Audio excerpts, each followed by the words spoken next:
Pero ang problema dito, yung mga kongresista naman na sabihin natin na hindi pabor para sa kanila dahil yung mga constituents na sinabi mo kanina, medical, free education, lahat-lahat, support, benefits, maaapektuhan. Hindi nagagalaw yan para sa mga nasasakupan ho ninyo, halimbawa. Well, well, totoo. In fact, ako dahil even before, pagka pumapasok ako sa Kongreso, madami akong mga kasamaan sa Kongreso nakakausap, and a lot of them are not in favor of this impeachment, in this second impeachment.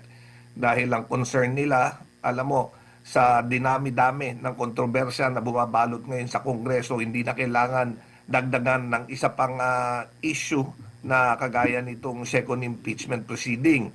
Ngayon, madami sa kanila ang ayaw nga sumuporta dito sa impeachment, pero pag nakakausap ko sila, natatakot rin silang mag-voice out ng kanilang stand na ayaw dahil natatakot sila maapektuhan yung pondo nila at mga proyektong maaaring ibaba sa kanilang kadistrito.